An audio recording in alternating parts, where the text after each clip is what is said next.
What's up, everyone? This is Vince reporting for the Real News Network. I'm the lead organizer from Home Depot Store 4112 in Philadelphia. And today I'm very excited to announce a guest from the recent TUGSA strike, our friend, Josh Stern. Josh, how are you today? I'm doing great, Vince. How are you? Doing well, man. Thanks for asking. I'm super excited to have this conversation with you today. Very excited to get this information out to people and to get, one of the individuals from a really cool labor fight that just was won recently, and somebody with your background being a labor historian, obviously, again, being in this recent fight that was super big. And it's something that we see across the country where, there's a lot of grad students that are going on strike. And so to be able to get some perspective from someone who's on the ground and someone who has such a rich history in terms of labor and just an expansive perspective on, labor within this country. So with that being said, can we just get a little bit into like what your role is at Temple, what it is you do? Yeah, so I'm a student and a worker, which kind of defines the graduate student kind of bargaining unit, right? So I do dissertation research. As you said, I'm a labor historian. I've been doing that for the last 5 years. I go to archives and I write, and I also teach. I've been teaching there for the last 5 years. Started as just a grader, and for the last 3 years, I've been doing actual teaching. It's called an instructor of record. So some of us as TAs actually create the courses ourselves, create the lectures, the syllabus, the whole 9 yards. And I've been doing that, and I've been enjoying doing that. So I teach about 120 students a year, teaching labor history, teaching U.S. Latin American relations, empire studies, Cold War studies. I love doing it. I've been a teacher for a long time. Yeah, no, that's awesome. And right, like you kind of touch on something there that I think is very interesting, and it seems like is kind of core to the graduate student fight, which is how much of the work you guys do yourself, right? Preparing your own syllabus, teaching your courses, and things to that effect. And just having so much of that workload on you, I'm guessing that was a motivating factor for you guys where you're like, hey, like we need to be represented better, we need to be treated more fairly, because in the end, right, you're doing the work and you got to be getting what you're worth, right? And what you're contributing to the value at Temple. Yeah, 100%. A lot of us are working, we're not supposed to work over 20 hours a week per our contract, but many of us are working over 20 hours a week on average. It's not just teachers. We have people in our bargaining unit that do research in labs that are working over 20 hours in some cases and things like that. And then also it's not just the amount of work, but the respect for the work that we're doing, which a lot of that is based on how much we're getting paid, but other kinds of things as well that we were fighting for. We were getting paid on average $19,500 a year, more or less. Sometimes we get a summer course, maybe that goes up a little bit. But that level of disrespect was a big reason why we decided to go on strike as a union, because we knew how much money we were generating for the university, but also how much we were contributing to the core values of what the university was saying. And them just giving us $19,500 a year was a slap in the face, honestly. So that was a big reason why we went on strike. And I'm sure when you dig into the books, right, Temple's like it's a public university, but it also receives private funds, if I'm not mistaken, correct?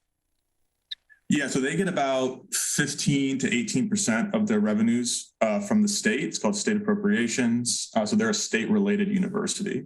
The vast majority of the revenue comes from tuition, as well as other things like, sporting events, merchandise. They have some money in the stock market, but all of this, because they're publicly funded in some way, they're audited by a third party every year. So you can kind of go online and see a little bit about where their money is at. And we did a lot of that forensic analysis leading up to the strike and put it in our messaging and things like that. Leading up to the strike, we found that the president of the university, who now resigned recently, we can kind of talk about why he might have resigned. They renovated his offices for about $4 million the last year, and we're getting paid $19,500 a year. So that was a big kind of like messaging factor.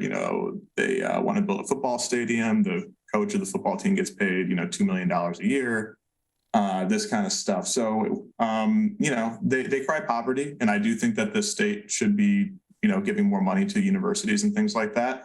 But they really enjoy having these individual debt obligations from students that are like fully financed by the government, and then being able to use that for whatever they see fit. So Yeah, absolutely. I mean, something you allude to there, and it's something that we see, just in this labor struggle across the country, which is when you start to crack open the books, you see that there are the means to take care of your employees, take care of people that have long-lasting work, right? Because I think another thing that's important to note with graduate students, correct me if I'm wrong, but the fact that the work that you guys do, the research you do, that is then available, for as long as the school is open. So you're contributing something that is very long lasting, and to be getting what it is that you guys are getting compared to what you see Temple's making, yeah, that's got to be a very frustrating experience. Not being valued at where you guys are at again, and contributing something that is so long lasting. right, it's not, yeah, the research for sure. I mean, I'm not a research assistant, but I talked to many, obviously doing organizing work. On app, they get NIH grants, National Institute of Health grants from the government. A lot of that money comes from the government, and Temple takes about half that money for whatever reason. And then all the amazing work that those research assistants are doing in their labs contributes to products that we all use and need. And I think also in the teaching aspect, you can think of it as like, we're teaching students that are going to go off and do all kinds of things. And that is not just a benefit to Temple and of the other classes that the students are in and that kind of environment, but is a benefit to society. And that I think was a huge, coming from like a teaching background and like doing teacher organizing work, like I know that's a huge motivating factor for teachers, is knowing that the work they're doing is for a public good generally, and therefore should be, supported well, for the work that they're doing. So both Absolutely. cases have benefits, but the whole society does too. Yeah, for sure. And I mean, right, it's again, it's the classic case of, if you're going to expect a certain level of quality from individuals, you do have to pay for that, right? It's always the case if you get what you pay for, and if you're paying under, then you're shafting people, which can lead to a whole plethora of issues that we've kind of touched on a little bit. But I'm sure many people who'll be watching this, who've been organizing in their respective efforts, can empathize with that really pushes that energy to get people to that point to say, you know what, we're going to try and form a collective unit. Something I kind of wanted to just delve into a little bit more, you just touched on, is your background with teaching. Can you give us a little bit more of your personal history and how you ended up where you are? Sure. Yeah. I mean, I grew up in St. Louis, Missouri. Went to public school, well-funded public school, from a well-to-do area, generally, where public, property taxes. I got to see what a great school could be, right, through property taxes, through public funding. And when I left there and I went to Chicago for undergrad, I ended up getting an education degree, and I learned a lot in Chicago. Growing up in the city, I worked a lot in the public schools and realized immediately that it was not the same public school that I went to. And I learned a lot from the teachers there that were working there. I learned a lot from the struggles that were going on, the labor struggles that were going on in Chicago. Chicago is a labor town. Strikes everywhere, big marches around workers' rights. The biggest one for me, I think, was the Chicago Teachers Union strike in 2012, where they had a insurgent caucus that won the presidency, won the executive office of the union, and then immediately went on strike. And they went on strike not just for bread and butter issues like wages, which are really important, but they went on strike for lower class sizes. They went on strike to make sure that the schools were safe. They went on strike because they understood that the work needs dignity, and that the students that they're teaching need to be treated with dignity as well. And that's like a broader, and I just learned from doing that, from being at those strikes and walking the picket lines and going to the marches and talking to people at them, that wow, okay, this is like a bigger kind of fight. And that really opened my eyes to the importance of bringing together worker rights and public education together in a broader struggle. So I did that for a while. I ended up getting a major in math education. I taught math Chicago public schools for a bit, and then I traveled to Chile to teach math down there as well, in English.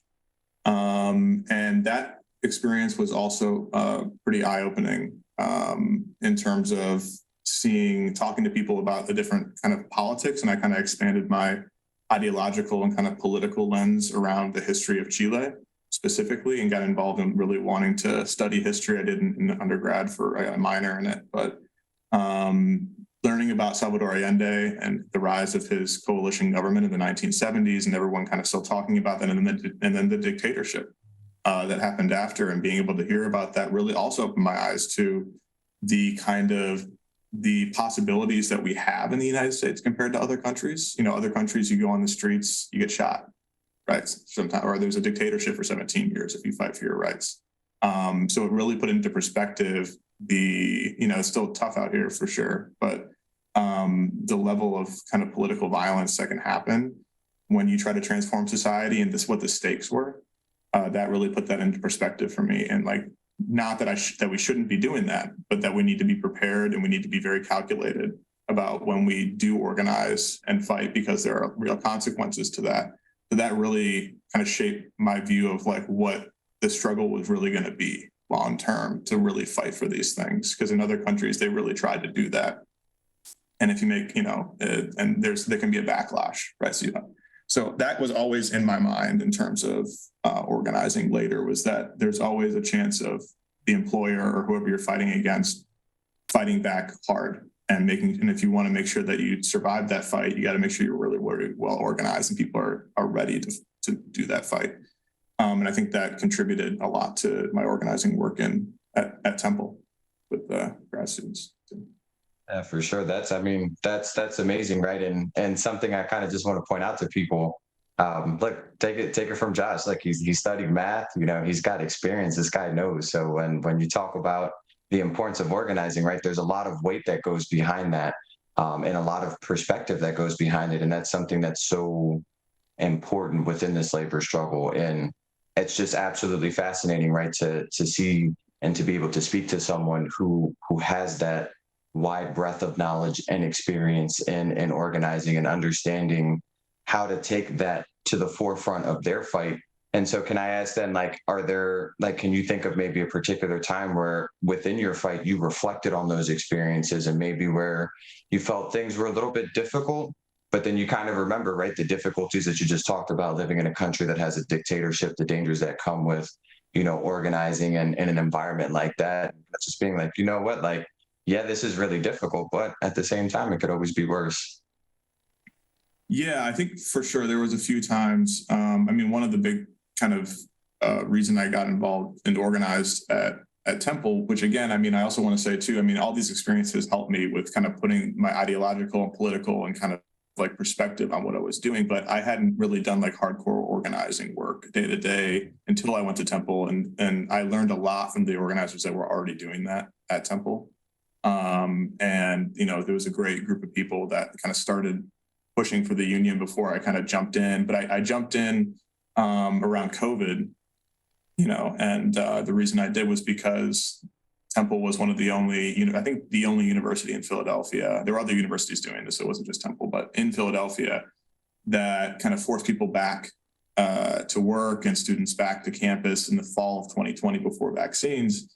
And as a result of that, the administration kind of forced department chairs to have to find people to teach those courses that were in person. And, we had to get volunteers. And that, to me, that was the breaking point where I decided that I was going to sacrifice my work time for my dissertation to do this work, because it reminded me of what I learned in that level of violence, and also the violence I had seen kind of on the streets and marches and strikes and things like that, that is a level of violence that I cannot accept at this university, at this institution. I'm going to make sure I dedicate a lot of time to make sure that when they try to do that again, they're not going to be able to do that again. And I think we were able to accomplish that. We have a much stronger union now because of the strike win. But yeah, I would just say that kind of maybe reflect a bit on my past experiences listening to kind of reaction of employers and things like that, and their ability to kind of put workers in harm's way. So I decided that was the moment when I was going to spend a lot of time doing this work. And I'm happy I did. Yeah, for sure. Hey, man, look, as somebody who also tries to organize and is from the city, it was really awesome to see what you guys did there and to see the ferocity with which you fought. And I can say I'm personally very appreciative of it. I'm sure many of our viewers who followed with the fight also are appreciative of that. Kind of digging into it there, right? Like one thing that you kind of like allude to a little bit, just talking about like right, like the struggles within your fight. Like what are the difficulties that you face like in a grad student fight, right? Like I feel like we're very familiar with like retail struggles, trade union struggle, or like struggles in the straight in the trades. Um, what did you find kind of like unique to the grad student struggle? Yeah, I think there's a few things. One is, the isolation a bit of the kind of the type of work that we do, meaning research work, especially in the humanities, like in history, for example, like there's almost no co-authors on a book, right? Like you're really just like doing it for yourself. You're sitting in a room researching in an archive or whatever it is. And as you know, as an organizer, that's like the opposite of what you want when you try to organize people. You're doing a collective effort. It's not an individual effort. Yep. And, there's a lot, and I also, a lot of people are sitting there when they're doing that work, they're sitting there thinking in their heads, right? So there's a lot of like abstraction. There's a lot, which is great. I mean, that you need theory and you need abstraction and you need to believe in something when you want to win, right? But as you know, the most important thing with organizing is the day-to-day things about what you do, not about what you think or say, but what you do every day.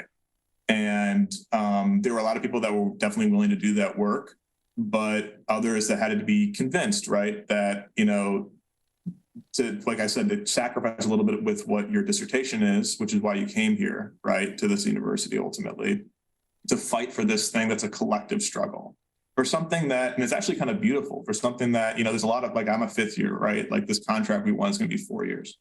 I'm not going to see that. I'm not going to get a dime out of that, right? A lot of people were in that position that went on strike every day, right? And were teachers, and they did it knowing that they weren't going to like materially benefit directly from it, but they did it anyway.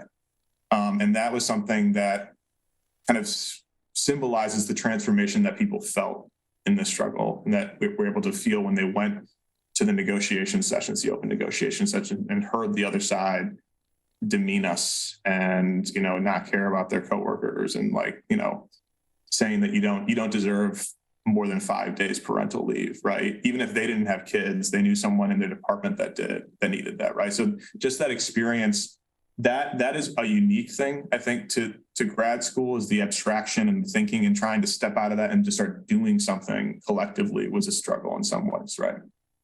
But there's also a lot of benefits to having that, right? Because people have these particular fields that they're focusing on, like computer science, for example. There's a lot of folks that ended up joining the union and organizing in computer science, and those skills were directly applicable to winning the strike, right? In terms of coding, organizing work in that way, like super helpful. Sociologists and social workers, right? That had already had experience talking to people, going through emotions and grief, and being able to have that on the picket lines was incredible, right? So all these like particular skills that you develop and you're there for at the university can be a wealth of knowledge and resources that can be used towards its collective struggle. So once you figure out a way to organize people around and make that decision that they're going to sacrifice the individual for the collective, all of those resources can be used to your benefit. And I think that's why grad students are winning right now. It's a big reason why grad students are winning, because they do have a lot of this, right? These different kinds of skills that can be applied in this way. And the last thing too is the amount of international students that were there. A lot of jobs have people from other countries, right? For sure, right?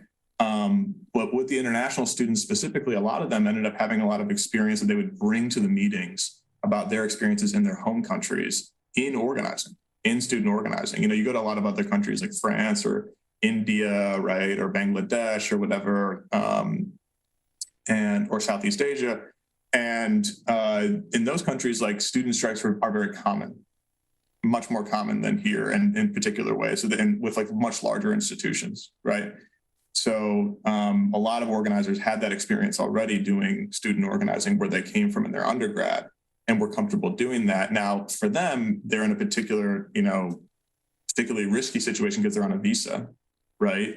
But they still had the right to strike and all this stuff. So they had to overcome a lot of what Temple was kind of lying about or implicitly saying, like, they put out a ton of stuff in the lead up to the strike, being like, you should seek an immigration attorney, like stuff like this that was just like really, crazy, like trying to convince people not to go on strike, saying like, hey, maybe you won't be here, right, if you do that, right, or something like that, even though they had the legal right to do it. And I think, like I was saying before, they are from countries where if you go, like, I have an organizer from Jordan who was telling me about what happens in Jordan when you go out on the streets, right? It's not a pretty thing, and he still did it, right? So it's like going from that to this is kind of like, it's still scary, right? But like, it's having those experiences and bringing them to the union is like incredibly rich. So I think those were kind of the main, what's unique about the grad student struggles are these particular challenges, but also these particular like amazing resources that you can bring to win the fight. I mean, it seems like, right, with anything in life, it's always a double-edged sword. And the thing I kind of thought about is you talked about, how everybody's very into what they do. They're a bit isolated, right? It sounds like maybe the issue you guys had in the beginning was too many cooks in the kitchen, but eventually you kind of found out how to get that to gel well together.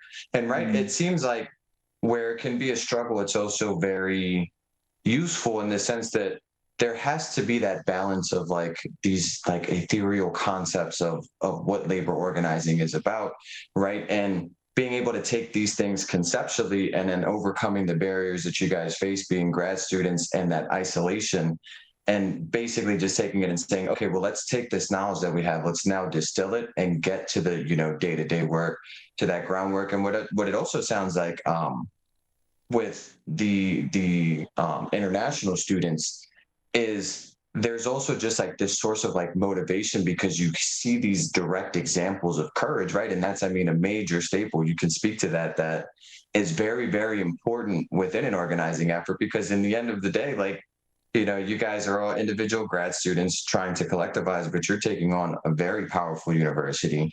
And like, I grew up in this city, like Temple has a large history, carries a lot of weight behind it. And so that must have also been very useful in the sense of being able to derive that inspiration from one another, which is also something that's so intrinsic to organizing. Yeah, I think so. I think we definitely fed on each other's energy during this whole thing. And I guess I can give an example. It was like during the strike, that same organizer from Jordan, and he was one of the folks that were targeted. We think maybe not, maybe it was random, but he was organizing in the hard sciences and computer science, which are places where there weren't as many people on strike. And about a week into the strike, or it's 8-9 days, they cut our health insurance itself, which was a student insurance. We thought maybe they would cut our subsidies that was union negotiated for our premiums, but they didn't just do that. They stopped the health insurance coverage without telling us. So people went to the doctor and like couldn't get their prescriptions they needed for like pain or whatever it was. Mental health appointments were canceled. This kind of stuff. And when he told me that, I mean, he was dejected that day. It was like during the strike day, he came up and told me that. And for them, for international students, that's also something that's really dangerous because you need health insurance to be on a visa. So for him, he was thinking like, am I ever going to be able to come back to this country again? Am I going to be able to like finish this? Like always going through his head, right? The next day, after all this was happening, hundreds of people came out for a press conference that we had. And he and another student from Jordan, who also lost his health insurance, came out in front of hundreds of people. English is a second language. Cameras rolling. I think the DA Krasner was there. Like all these like really important political people were there, and told Temple that he wasn't afraid and he was going to stay out on strike. And I think that moment brought everybody together. Like moments like that are incredible and brought everybody together. And at that moment, we were like, no one's going back. No one's going to go back in. And then people started joining the strike after that. So that's like some of that stuff is like the juice, right? And he got that, from his experiences in Jordan, and I'm sure from organizing and not being afraid and like be out there. So that motivated me for sure. And I'm sure a lot of other people, but yeah, I just wanted to make sure we talked about that too. But Yeah, I mean that's super super powerful again, right? Somebody that has everything to lose, they put their life, back home on hold in order to come out to the US to try and to better their lives, to expand their horizons, and they're fighting again with their coworkers for something that's better. To your point, like English is a second language, you're in a place that you don't really know. And when you have every reason to say, you know what, yeah, I'm just going to walk away from this, instead you decide to stand up and to fight. Like that's so powerful and so amazing. And one of the things I think is so important for people to really hear about in your guys' struggle, and to just take away from that the importance of courage, right? Because it's something that is so important for organizing, is to have that level of courage, and to hear those examples of it is absolutely amazing. Can we also like delve a little bit more into, like, you talked a little bit earlier just about like some of the things like around COVID, but like what were like your personal motivating factors that really like pushed you along with organizing, that said, we're going to engage in this strike, we're going to engage in this fight? Like, what experiences did you have? What did you see in your day-to-day work life that really just animated you to be like, yeah, you know what, we're going to do this and we're going to go balls to the wall with it? Yeah, I mean, there's some personal stuff, from my background. Like I said, my family kind of was well-to-do family, and when I went to Chicago and kind of changed my political ideologies a little bit to the left, I brought that back and kind of talked to my family about these different, like, my redistributive policies, right? Like, universal health care, like raising taxes on the rich, like needing to restructure our society, worker rights. And, they weren't like, totally against that stuff, but I became the black sheep, right? A little bit of the family, like at family dinners or whatever it was, or when I was talking to my friends or whatever. And that's okay, that's okay. But I think personally that I needed personally something where like I knew that those things I believed in could be possible, right? And this moment was an opportunity to really dedicate myself to making sure that that could be possible at Temple University with these, in this particular struggle. And if that's possible, and like and then I think a lot of people saw that too, where it was just like, I didn't think this was possible, and it's possible. And now I'm going to go to my next job, and I know other things are possible with that job. I might start a union there, right? That kind of stuff. So that was personally a big one moving into it, but also just my day-to-day interactions doing the organizing work after that COVID experience, and talking to specifically international students, actually, but also people with families, people that come to Temple, single mothers with 3 kids, right? People that they don't talk about, but when you look at the contract, right, of 5 days parental leave and no dependent health insurance, where like you got to pay $500 out of pocket, but one dependent on your healthcare, sitting at $20K a year, right? Where you're not allowed to work outside of the university if you're an international student. Like, that to me just says that you don't want working mothers to be grad students to teach other people, right? That's what that says to me. And that's when I was talking to people, that's how they felt too. And they wanted to change it. And that really motivated me. I mean, with international students too, like not, having to go to the food pantry, that kind of stuff, like talking, like being embarrassed.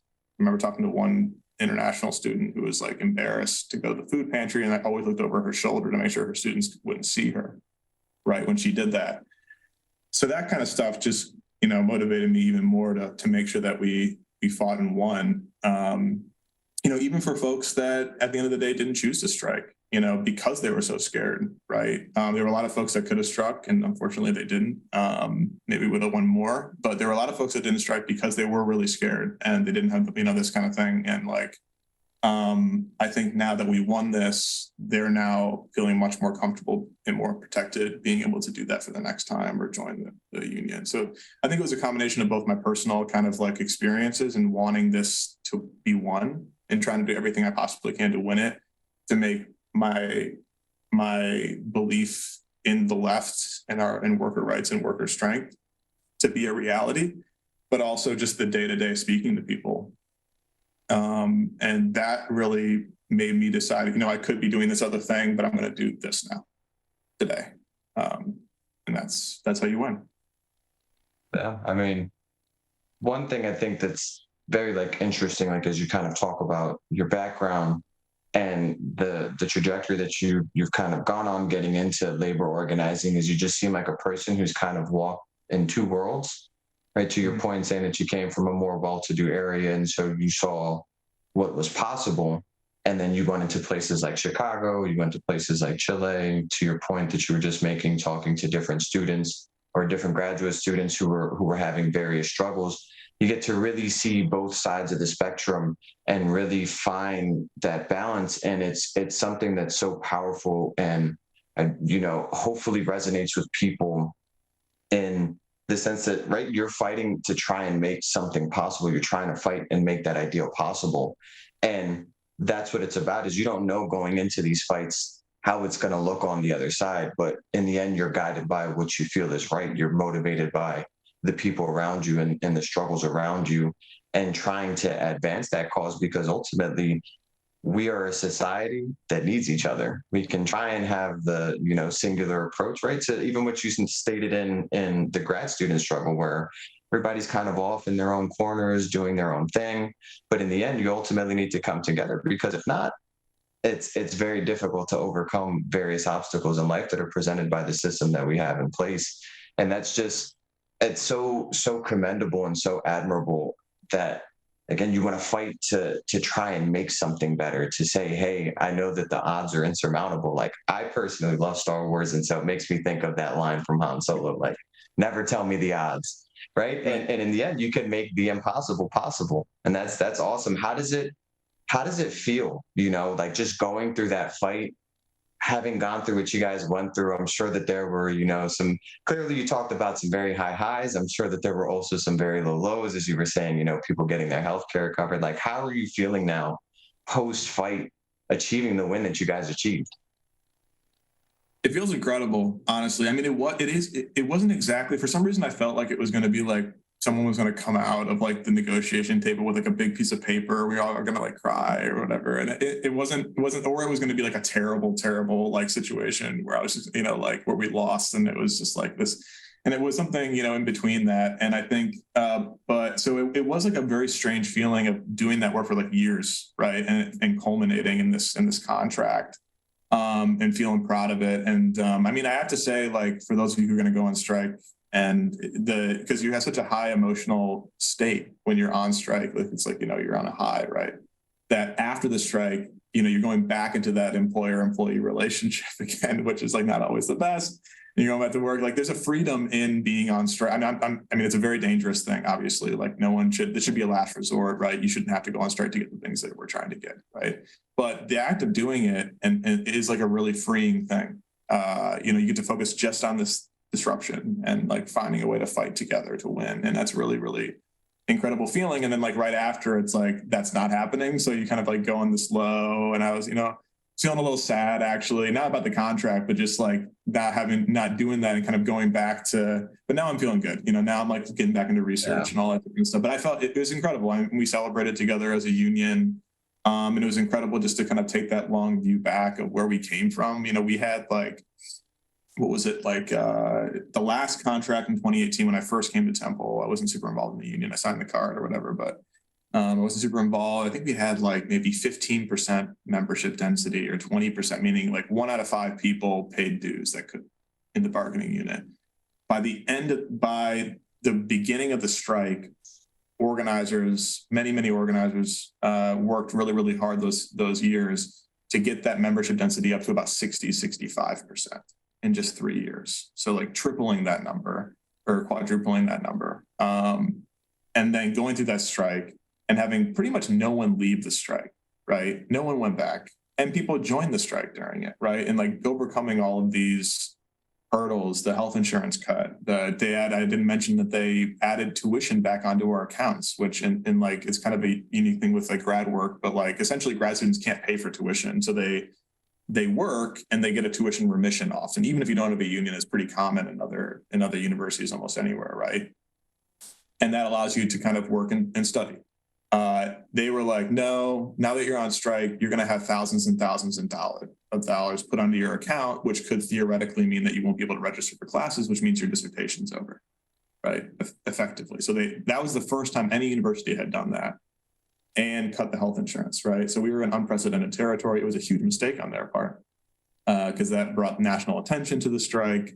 Like I said before, they underestimated us. They underestimated that organizer that decided to come out the next day and tell them to go shove it, essentially. And like, they underestimated us the whole time. And I'm just so proud that I was able to do that with everybody else and make an incredible amount of friends during that time. Like, it's such an emotional kind of like time that you build these relationships with people that will never break after you've all been through something like that before.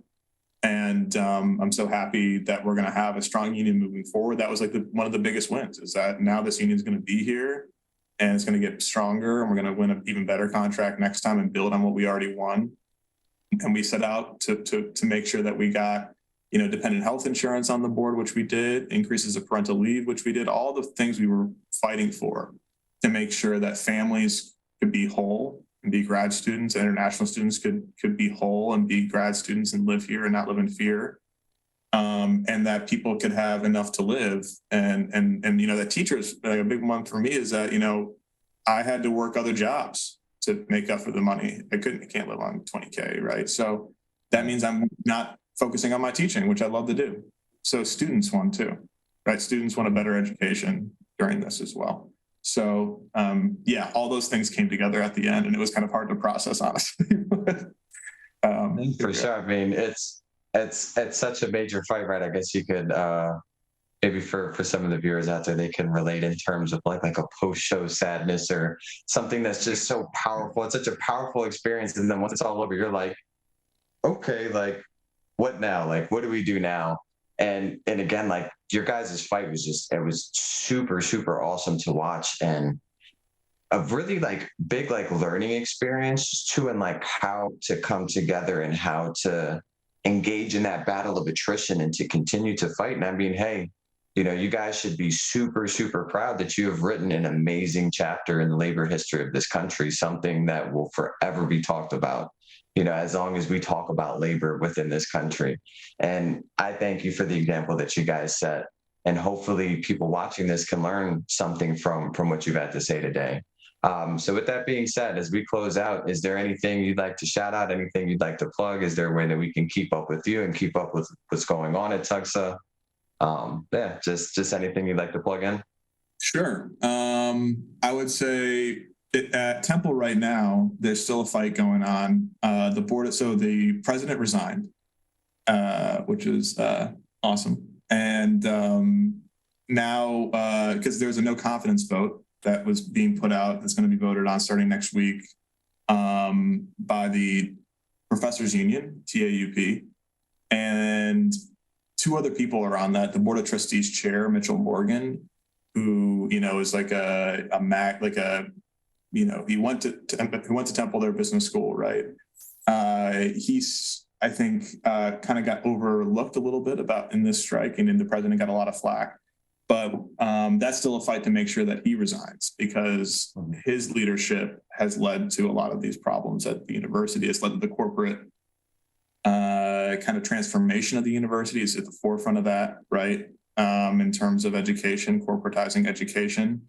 This is a fight. If public education is going to be something that we need as a public service, as a public good, we need to get some of these corporate guys out of the decision-making power. So that's happening. And so people should follow that and support the Professors Union. They're going to have a contract coming up next semester, a really big one, to fight budget cuts and things like that.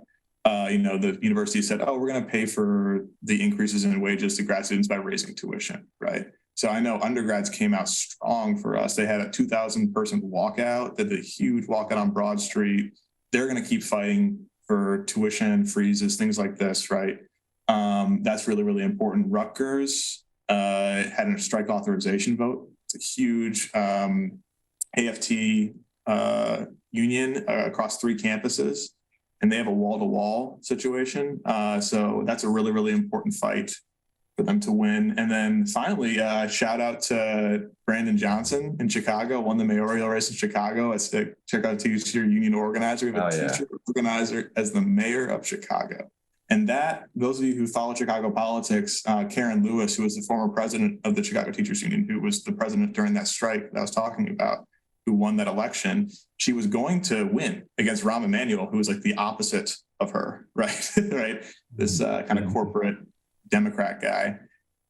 But unfortunately, she got diagnosed with brain cancer, and she died, and she couldn't do it. But this is like the resurgence, and now Chicago is going to have some brighter days. And I just want to give a shout out to the CTU and Brandon Johnson in that win.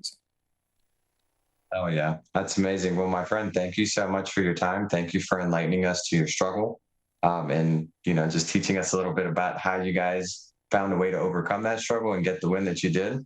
Congratulations again. And I think another important takeaway, just to let the viewers know, clearly from what you're saying, the fight never really truly stops. It just evolves. And so we must evolve with it.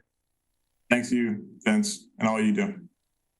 Oh yeah, man. Great talk with you, my friend. I'll be talking with you again. Cool. This segment was brought to you by the Real News Network. If you like what it is we do, you like what you saw here, please head over to our website. We've also got a spring fundraising drive. That's actually how we power a lot of the content that's created. So if you guys want to help support in that way too, we'd greatly appreciate it. Till the next interview. Catch you guys.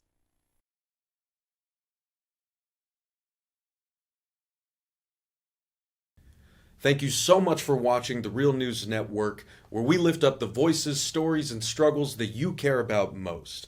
And we need your help to keep doing this work. So please tap your screen now, subscribe, and donate to the Real News Network. Solidarity forever.